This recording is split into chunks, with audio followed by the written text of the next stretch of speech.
Hello, नमस्ते प्रिय विद्यार्थियों और इंग्लिश लर्नर्स।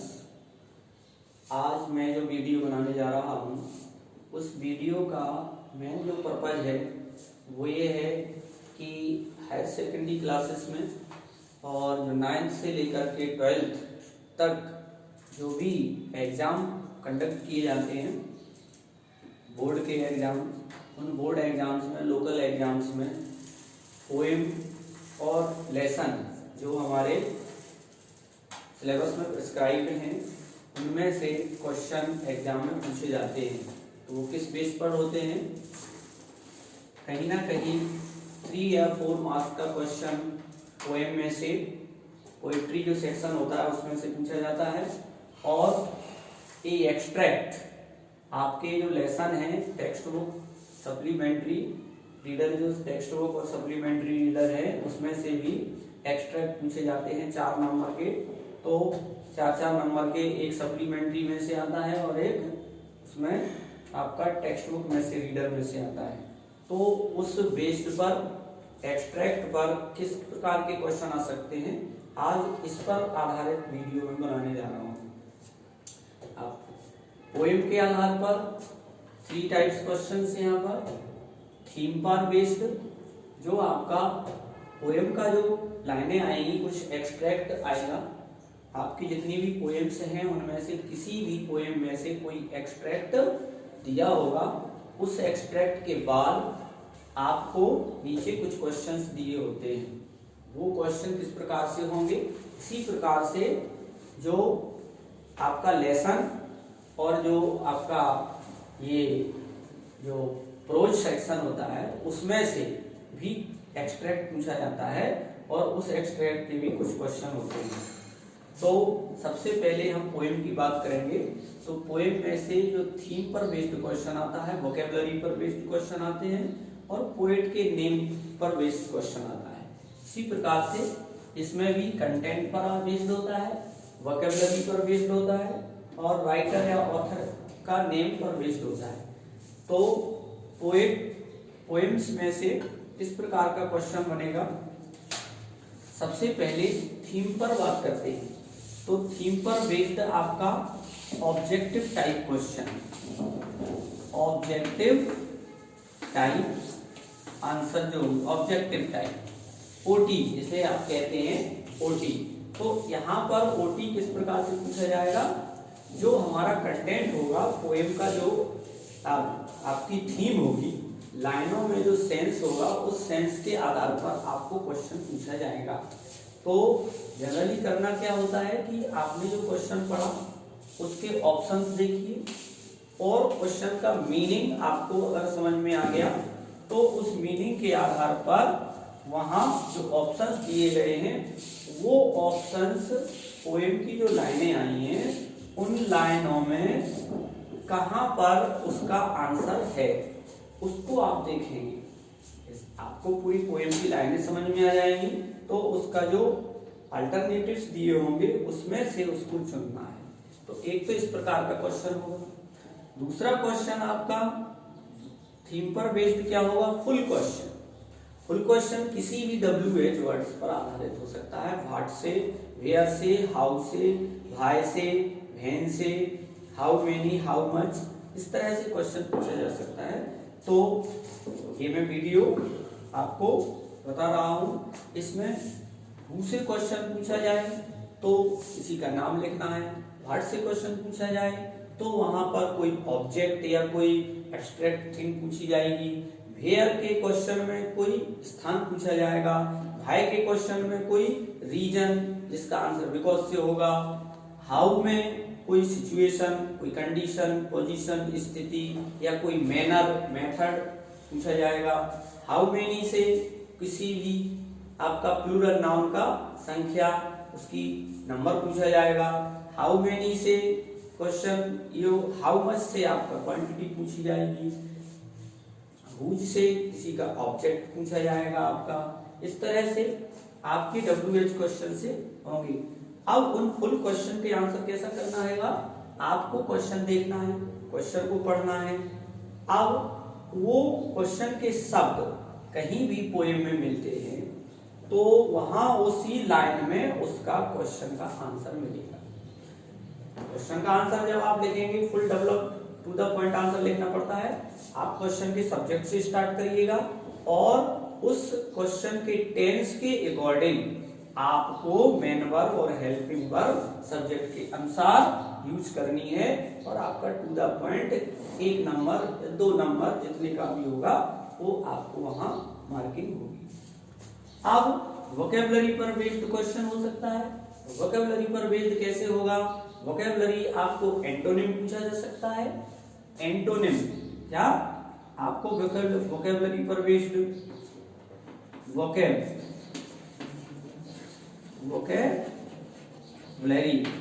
वोकैबुलरी पर बेस्ड क्वेश्चन होगा। उसमें आपका अपोजिट वर्ड क्या पूछा जा सकता है? अपोजिट वर्ड हो सकता है। इसी को आप एंटोनिम भी कह सकते हैं। एंटोनिम और अपोजिट सेम। आपके ये दोनों ये आ जाए बिलोंग्स उसका अपोजिट लिखना पड़ता है। इसके बाद आपको similar word same means meaning similar same means meaning stand for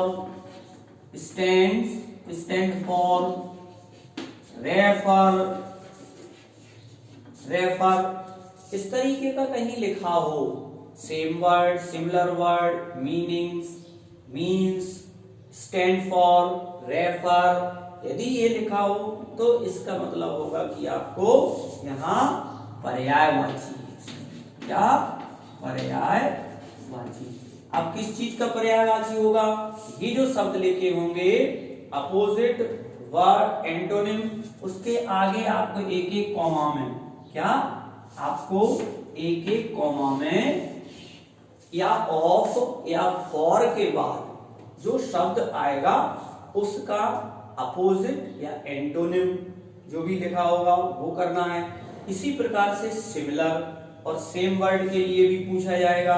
similar और सेम वर्ड में भी एक कॉमा के अंदर आपको कुछ शब्द लिखा होगा उसी शब्द का आपको या तो एंटोनिम या फिर इनमें से जो लिखा होगा तो पर्यायवाची। एग्जाम्पल के तौर पे जैसे मैं लिखूंगी एक एग्जाम्पल यहाँ पर right the same word for light. अब यहाँ ये लिखा हुआ है तो हमने देखा कि ये सेम आया सेम वर्ड। अब यहाँ आपने देख रहे हैं कि ये सेम वर्ड सेम लिखा हुआ है तो ये किसके लिए है? पर्यायवाची के लिए। तो किसका पर्यायवाची लिखना है? अब ये देखो ऑफ फॉर के बाद आपको एक कॉमा के अंदर हाईलाइट जो वर्ड है इस वर्ड का आपको लिखना है। यहां मैंने एग्जांपल में लाइट का पूछा है तो अब ऑप्शन दिए होंगे आपको तो उन ऑप्शंस में से आपको चूज करके करेक्ट वाला जो है आपके अपने आंसर नोटबुक में आप लिख सकते हैं। क्लियर? अब बात आती है पोएट के नेम पर। ठीक है, पोएट के नेम पे आधारित किस तरीके से क्वेश्चन पूछा जाएगा? पोएट के नेम के आधार पर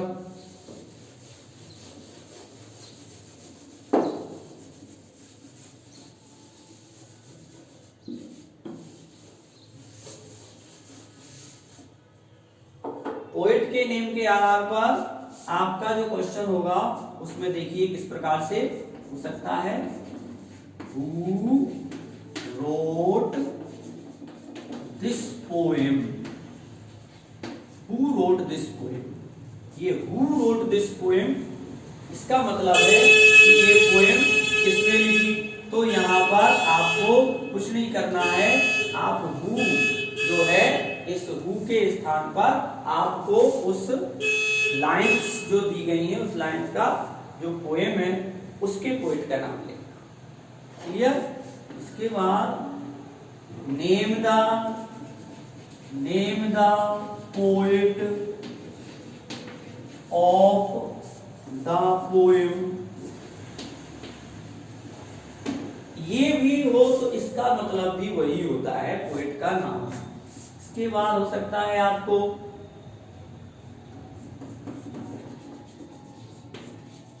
नेम द राइटर, इसका मतलब भी आपको पोएट का नाम ही लिखना है। तो इस तरह से ये पोएट के नेम पर आधारित क्वेश्चन हो सकता है। वोकैबुलरी पर अब एक आपको थोड़ा सा लिटरेचर, क्योंकि अब जो इंग्लिश आई है उसमें थोड़ा सा लिटरेचर की बात भी हो सकती है। लिटरेचर का कैसा? फिगर ऑफ स्पीच आ सकता है। फिगर ऑफ स्पीच में आपको मेटाफर, आपको सिमिली, आपको एलिट्रेशन, तो वो क्वेश्चन कैसे होगा? विच फिगर्स ऑफ स्पीच, यहां पर हो सकता है आपको क्या हो सकता है? Which figure of speech is used in the lines.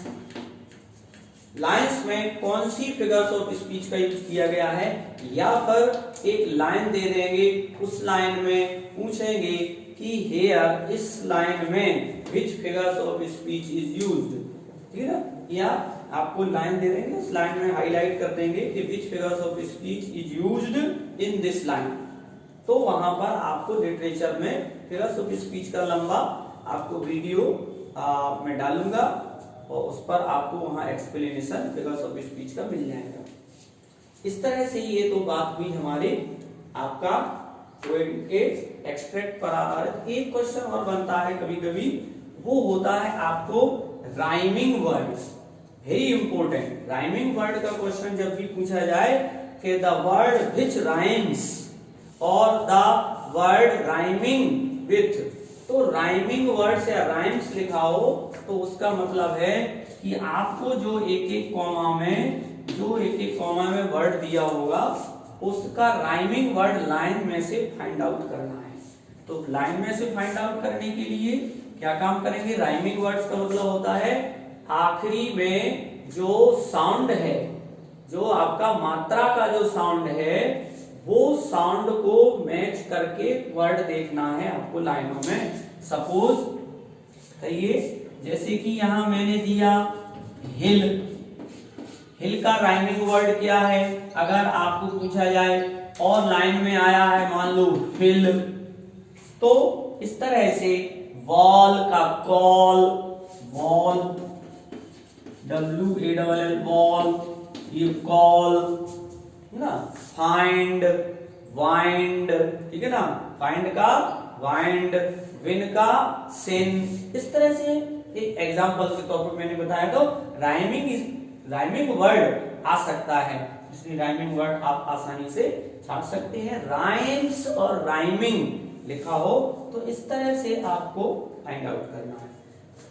एक चीज और बच्चों को ध्यान रखना है कि कहीं ये लिखा हो लाइन में, क्वेश्चन में कि find the word which is similar to like this, तो फाइंड का मतलब फिर आपको जो शब्द दिया होगा एक एक कॉमा में, उस शब्द को उन्हीं लाइनों में फाइंड आउट करना है।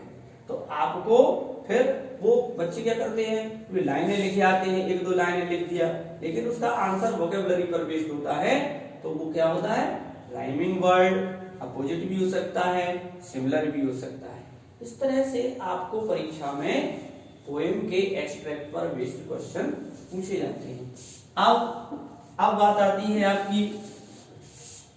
आपको लेसन के एक्सट्रैक्ट पर बेस्ड, तो वहां भी आपको कंटेंट, जो एक्सट्रैक्ट दिया होगा उसके कंटेंट पर बेस्ड क्वेश्चन हो सकते हैं। वो ऑब्जेक्टिव टाइप भी हो सकता है और फुल क्वेश्चन जिसका आपको पूरा फुल आंसर लिखना पड़ेगा।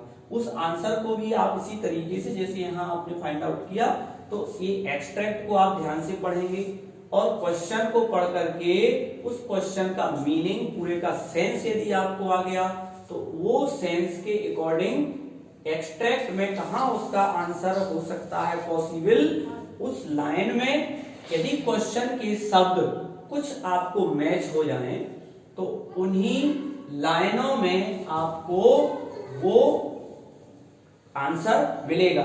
और अपने थोड़ा सा अपनी ओन लैंग्वेज का यूज करके आप उसको अपनी भाषा में बना सकते हैं। अगर आपको अपनी भाषा में बनाना नहीं आ रहा है तो एक्सट्रैक्ट की जिस लाइन में आपको क्वेश्चन के शब्द मैच हो रहे हो वो लाइन आप जहां से स्टार्ट हुई है और जहां तक पॉसिबल आंसर बन रहा है उसका वहां तक आपको कोट कर दीजिए। तो क्या है, something is better than nothing, कुछ तो अंक वहां मिल जाएंगे। तो इस प्रकार से आपका ऑब्जेक्टिव टाइप क्वेश्चन है जिसके अल्टरनेटिव दिए हैं, तो आपको अल्टरनेटिव्स को देखना है। उन अल्टरनेटिव्स में से जो भी अल्टरनेटिव आपको लाइनों में मिल जाए तो ये समझिए 100% आपका आंसर वही है। इसी प्रकार से वोकैबुलरी पर बेस्ड हो सकता है। वोकैबुलरी पर बेस्ड आपको एंटोनिम हो सकता है, सिनोनिम पूछा जा सकता है, सिमिलर वर्ड, जिस तरह से पोएम के एक्सट्रैक्ट में पूछा था। यहाँ पर भी आपको फिगर ऑफ स्पीच भी पूछा जा सकता है। कौन सा आपको फॉर्म्स ऑफ स्पीच जो लिटरेचर के बेस्ड पर हो सकता है, आयरनी, पैराडॉक्स, ऑक्सीमोरन, है ना, सैटायर, इस तरह से हो सकता है। दूसरी चीज आपको यहाँ पर अपोजिट जेंडर भी पूछा जा सकता है, सिंगुलर प्लूरल भी पूछा जा सकता है। तो आपको यहाँ और दूसरी चीज वेरी इंपॉर्टेंट चीज हो सकती है आपको वोकैबुलरी पर, आपको पार्ट्स ऑफ स्पीच से क्वेश्चन बन सकता है। जैसे कि कोई शब्द दिया, उसमें दे दिया उन्होंने नाउन, क्या दे दिया, noun form, adjective form, adjective form, verb form, verb form, adverb.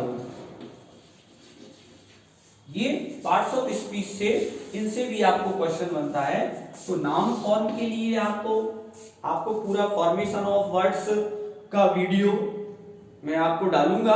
तो फॉर्म्स ऑफ वर्ड, जो फॉर्मेशन ऑफ वर्ड्स होगा, वेरी इंपॉर्टेंट आर्ट है वो। उस आर्ट को सीखने के बाद आप ये नाउन, एडजेक्टिव, वर्ब और एडवर्ब छांटना सीख जाओगे। तो मैं इस पर वीडियो डालूंगा, आप मेरे चैनल पर एक्टिव रहें और देखते रहें, सब्सक्राइब करें, जिससे कि ये आपको सारा जो कि ग्रामर का नॉलेज है धीरे धीरे ग्रेजुअली मैं आप तक पहुंचाता रहूंगा। तो मैं बात कर रहा था वोकैबुलरी पर। तो ये noun, find the noun form, make the noun form, make the adjective form, make the verb form, कोई भी जो शब्द दिया होगा, सपोज करो मैंने किया, मैंने ऐसा लिखा, मेक नाउन ऑफ स्टेट।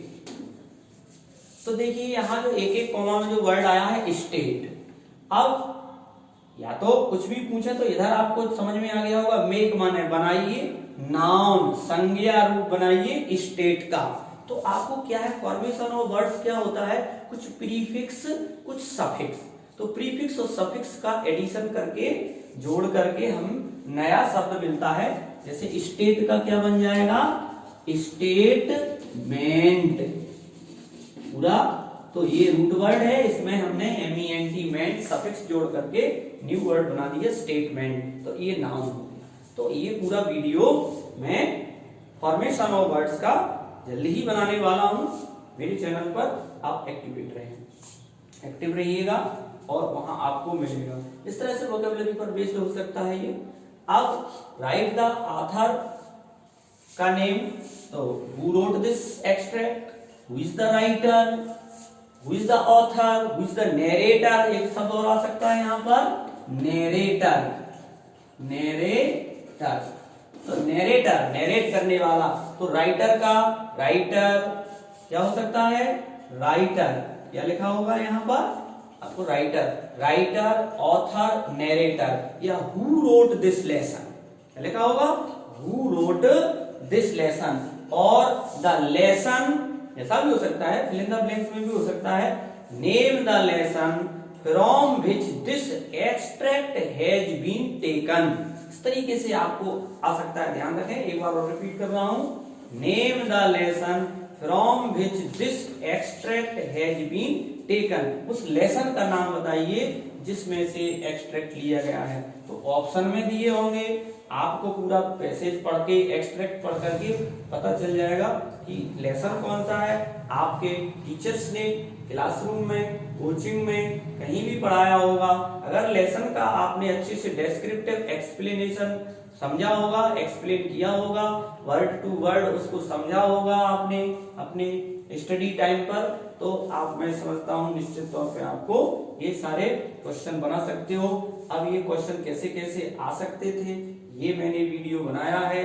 आप पेपर की तैयारी कर रहे हैं, अभी एग्जाम का दौर चल रहा है, ऐसे टाइम पर आप तक मैं ये सब वीडियो बना रहा हूं, और जिससे आपको अपने आगामी जो एग्जाम आपका होगा उस एग्जाम में आपको इसे मिलेगा। और ये करीब करीब 3-4 नंबर का पोएम में से आता है, और 4-4 नंबर के 2 आपके सप्लीमेंट्री और रीडर में से जो प्रोज सेक्शन है उसमें से पूछे जाते हैं। तो करीब करीब 15 नंबर का जो 15 मार्क्स का जो सिलेबस है वो आपके दोनों किताबों में से, बुक्स में से आएगा। अभी 10th क्लास का एग्जाम अभी होना है, और लोकल एग्जाम्स भी होंगे। इसके लिए ये वीडियो आपको देखना बहुत जरूरी है, और ये वीडियो देखिए। मैं समझता हूँ कि आपको कुछ ना कुछ नॉलेज मिलेगी। और चैनल सब्सक्राइब करें और लाइक भी करें। ये मेरा वीडियो था। Thank you very much to listen.